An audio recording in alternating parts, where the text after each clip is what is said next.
always move in with you and pay you rent. No, my lease is up in like 10 months. You're gonna gamble it all. I know you. No, I'm gonna lose my house like you lost yours. The relationship between Shelly and Hannah in this movie feels like one of the most important through lines because, of course, Shelly is so protective of her career, but she also wants to reach out to her daughter.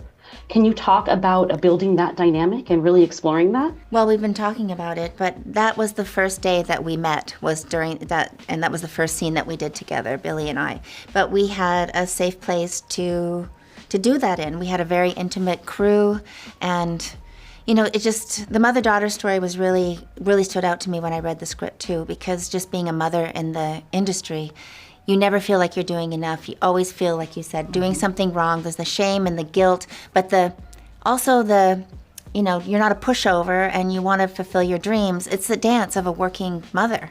And I felt like it was beautifully written and exciting to be a part of. Because really the question is, and I think it's brought up in the movie, you could have always worked in a market. But can you imagine Shelly with all of her art and beauty and talent working in a market, which is a job that is a perfectly good job, but it's not an artistic job. And so the tension of an artist and being a mother, I mean, it's the movie. It's not just the through line. I mean, it is really the whole structure of the movie is the story of Shelly and her daughter. Absolutely. And how does Annette factor into that in terms of she was a showgirl, now she's the cocktail waitress, she's still drawn back, she still comes back to the community? You know what? She's never left. As she says, she will die in her uniform. She is her ride or die. She is the example of what happens to you when you stop being a showgirl, which is, for a woman, there aren't many options in Vegas. And I am the cautionary tale. Annette is the cautionary tale of what happens to women, because Annette has done everything that a woman has had to do to survive in Vegas, and I don't need to enumerate them here to you to understand what that means.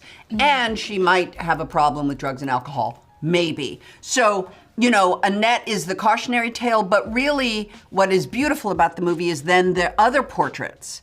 So Brenda and Kiernan's characters also show you the possibility for women, and it's Kiernan that breaks my heart whenever I see the movie. I mean, Billy's work with you every time, but that scene with when Kiernan comes to Shelly, kind of thinking she's like their mom, and Shelly saying, look, I'm not your mom. I can't be your mom. I'm struggling with my own kid. And then shuts the door. I worry about what's going to happen to Kiernan. And that's the tragedy of Vegas, is because I know what's going to happen to her. She's going to end up dead. And that's where the true pathos comes for me. You brilliantly put that together, because that's exactly how I felt when I saw that scene. But thank you both so much. Incredible work. Thank you. You're amazing Far out. actors. Thank you so much. We love it. You have an act prepared? I do. I'm a dancer. Music? Yeah. I gave it to the maestro.